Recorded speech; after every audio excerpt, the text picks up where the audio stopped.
if you want to make and maintain healthy connections in your life, familial, platonic, friendships, romantic, it doesn't matter. You have to start making better decisions about the information that you share. I'm a very transparent person, and I will be the first to admit that I did not often practice much discernment over what information or pieces of my life I chose to share. But because I have been so committed to my healing and making sure that I protect my mental health, I have now analyzed all of the relationships in my life and where I can improve on my end of things. And like, my life has been chaotic up until this point. I have a lot of trauma that I used to just kind of be able to bring up in casual conversation with friends or with romantic partners and just like laugh it off, because to me it's no big deal. And I found that a lot of time I would have then put myself in an emotional state that I didn't want to be in, because people's responses or reactions to that would then make me feel bad. Additionally, I would notice the people in my life who I shared things with would at times hold that over my head or seem to carry and foster feelings of resentment over things that don't have anything to do with them. Things that I didn't ask them to contribute to helping with, but without realizing, just me sharing added emotional labor for them. Made them take on the things that I'm taking on, made them put that weight on their shoulders. And yes, to an extent, that says a lot about their emotional dexterity on a personal level. However, I realized I just don't have to share everything. Some things, quite frankly, I don't want a fucking opinion on, even if I mention it. So instead of mentioning it, more often than not, I just don't now, unless it's necessary, or unless I'm ready. And now, prior to me sharing any information with anybody that is close to me, I take a lot more time to consider whether or not sharing that information is going to be beneficial for the both of us, whether it could have a negative or positive impact. And I try to only share things that I feel like do not put too much emotional labor on myself or them, and don't put either of us in a situation to feel uncomfortable when it's not necessary. That doesn't mean take away the difficult conversations. That just means don't have them if you don't need to. It's such a simple change to make, and it has drastically impacted my life. And it has prevented me from having unnecessary baggage in any of my connections, and it's a wonderful feeling. And as simple as it sounds to do, I know there's a ton of people out there like me who didn't take a second to consider that being transparent and being an open book can bring unintended consequences and avoidable misunderstandings. And at the end of the day, I want to live with intention. I want to share with intention. I want to speak with intention in everything that I do. So I practice communication with intention in all areas of my life. We lie to ourselves a lot, even though we don't always realize it. We tell ourselves that we're embracing self-love because we post a picture that's only kind of edited. We take a picture of the one healthy meal that we ate this week, not showing that we binge ate later. And we proclaim self-love, healthy lifestyles. You make a post about being a boss babe and how strong you are, pretending that there's not a little girl in there somewhere still hurting. You think if I was just prettier, if I was just skinnier, things would be easier, I'd be happier. But true happiness isn't found in an ideal jean size. Genuine love of self comes from healing that broken little girl inside and becoming a healed woman. Like I'm average, you want me home.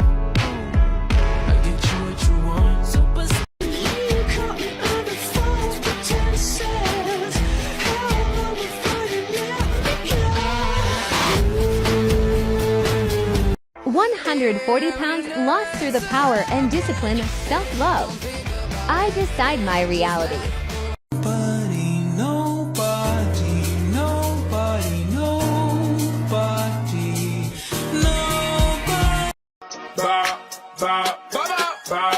Now watch me whip, hey. Now watch me nay. Okay. And release all of those sounds that are trapped in your mind.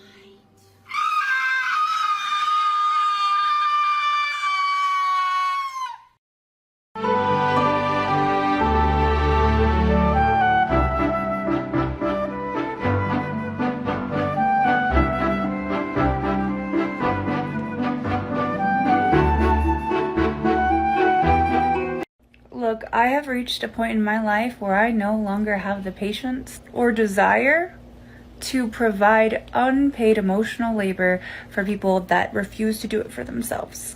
I already did that for mom and pops my entire childhood and some of my adult years off and on. And eventually it gets old, and eventually so do you. And the older you get with having no experience on how to provide the emotional labor for yourself and in the connections that you're in with reciprocity, with care, with effort, the more old and exhausted you feel. I am not going to repeat myself over and over again and tell you how you should allow yourself to be treated. I'm also not going to repeat myself when I've set a boundary for how to treat me, or when I've communicated my emotional needs and what I'm allowing myself to take on additionally in order to provide value in our connection. I am always going to be there for the people that I care about as much as I possibly can. But at this stage in my life, I have no problem putting my foot down and admitting when I can't, or setting clear expectations for what types of emotional labor are absolutely not appropriate to put on me and are solely your responsibility. And if you can't respect that, then quite frankly, you don't need me in your life. You need a therapist.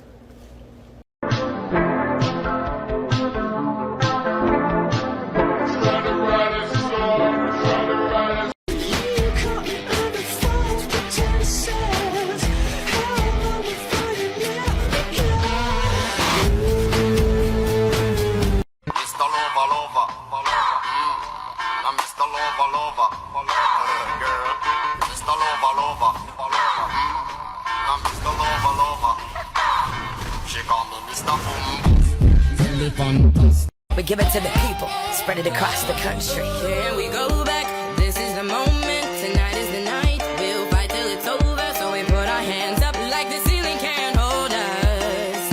Like the ceiling can't hold us. I don't care. I don't care.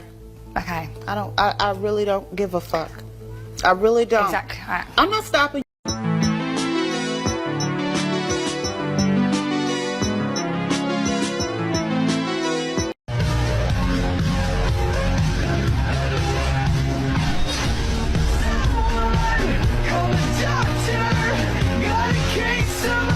Hello.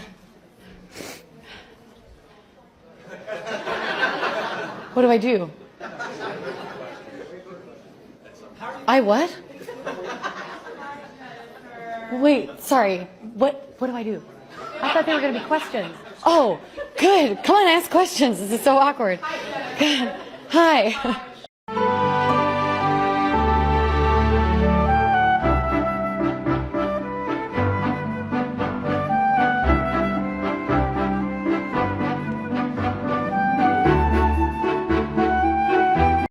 My coochie wet because it's sad. Yup. Coochie got anger issues, yeah, the coochie mad. Coochie just got in trouble, yeah, the coochie bad. Coochie got depression, yeah, this coochie sad. Now, cause I'm up now. And they do not wanna see this girl shine. They ain't give a fuck now. You just say that you bought it, you lying. Fuck it up. West side nigga know we fuck it up.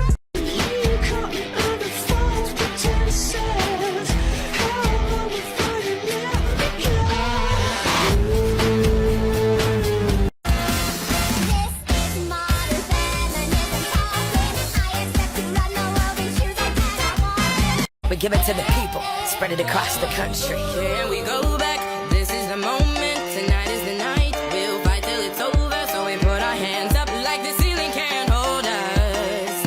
Like the ceiling can't hold us. Here we go.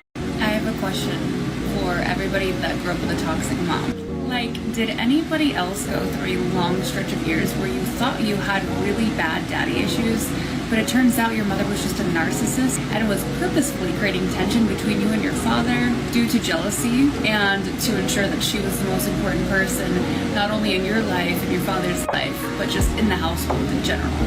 She would constantly feed me these lines about how I was her golden child, how I kept her stable, and she was so thankful that I was such a good kid and I always listened and always helped her. But for some reason, these words of affirmation were always followed by commentary about how she was sorry that my dad didn't show me that kind of love, and how she was so sad that we weren't as close, or he wasn't as proud of me, or that I couldn't meet his expectation, and how just so unfair that she thought it was. That my dad seemed to love my siblings so much more than me. That I was an oddball out, but that only she understood me, because we had such a special bond. And how she could get through all of the crazy fights that her and my dad had because they were addicts and had severe mental health issues that went undiagnosed. But she can make it through it all because she had her obedient daughter who was the only person in the world that could understand her. And then my dad would come home from work. And all of a sudden, even though it was us versus him, then it was them versus me. My mom would put a lot of the mothering responsibilities on me, requiring me to make sure that my brothers and sisters got to school, they were fed, got dressed, took showers, and then when my dad came home, she would feed him a story about how I thought that I was running the house, and that I thought I was an adult, and that I was being mean to my brothers and sisters, and not respecting her place as a mother. And this started in early years, as early as 8 years old. And my dad and I had so much in common. I felt like I understood him so much, and every time that we were just by ourselves, everything was always fine. And I understood why he fell for it, because my mom would be so believable. And she would make you feel so special while she was breaking you down. I almost hated my dad. I thought if he just went away, then all of the chaos would stop. I thought that he hated me, that he regretted having me. I mean, my mom would go as far as to play sad songs over and over and over again in